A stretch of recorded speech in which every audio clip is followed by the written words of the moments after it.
Good afternoon, everyone, and thank you for tuning in to another Diecast Emporium review. As you can see in front of you, we're going to take a look at a 1 to 53 scale Kenworth T700 truck.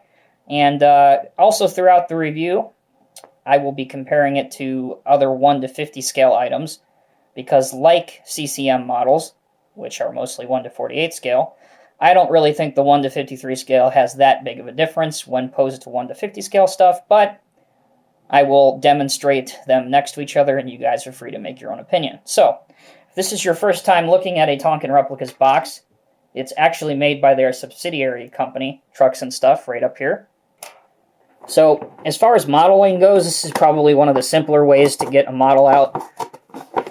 There are no twist ties that make you want to reconsider waking up the next day, and it's pretty much absolutely frustration-free. So that's out, pop this off, and the first thing that's out of the box is this little Tonkin Replicas logo, which you can put anywhere you want. I believe it's this is a sticker, I believe. So, with that out of the way, let's get to what 90% of the people came to look at, if not more, the model itself. Put these boxes out of the way. Alright, so the first thing that most people will notice, of course, is this nice candy apple red paint job. I would tend to agree. I think it looks great, and it definitely matches up well to several of you who have red truck fleets, say you're looking for something different. We'll start off with some of the functionality of the trucks, and then we'll get into some detail. So starting at the rear, there's a nice exhaust and coil air lines here. The fifth wheel is adjustable to go backwards and forwards, depending on the side of the load you have. My review model has a fair amount of suspension on the rear, probably more than what the actual truck has, but still in all looks good. Making our way towards the front of the truck, there is a slight bit of steering, but it's notched so it doesn't lock into position. I will show you underneath.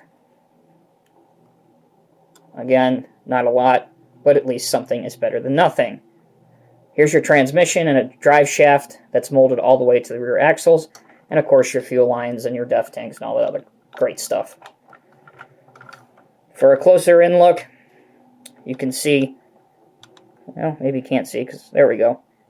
T700 is imprinted here, and both of the doors do open.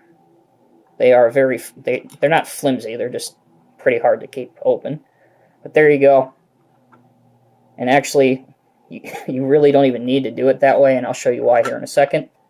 You can take the entire top off, and inside you see the steering wheel, the transmission stick, passengers, and a bunk here for a sleeper cab.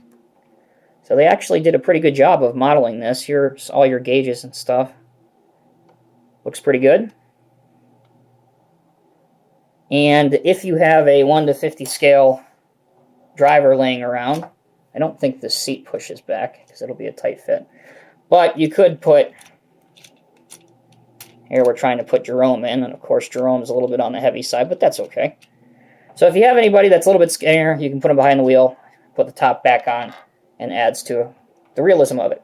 Now, these wires that are up here on the top, these are literally made of wire. They're extremely sharp. So be careful. Moving towards the front, you have, as I just stabbed myself with one of the wires, I hope you guys just saw that. Anyway, the grille looks great. You got your Kenworth badge up on front of it, turn signals, all that good stuff. If we pop the hood open, there at least has been an attempt to replicate a real engine. It is a plastic component, but there are some nice rubber hoses that add detail to it. So that's the truck itself. Okay, so first and foremost, how does it shape up next to a 1 to 53 scale truck? Here's a WSI/Sword Peterbilt, and that's how they look in that angle. I'll do a few different ones for you. Head on.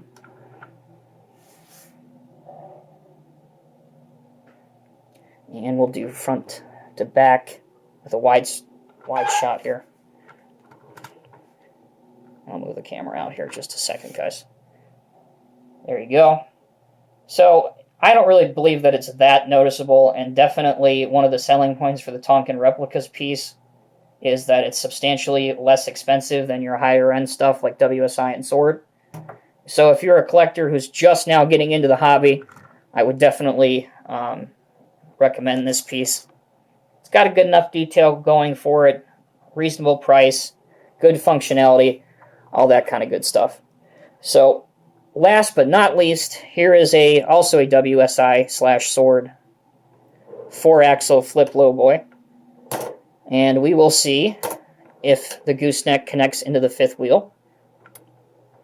Now, it doesn't completely lock in, but as you saw, I had no issue at all just posing it like that. So definitely it looks pretty good, and it's nice to say that it's comparable with the Tonkin Replica's fifth wheel.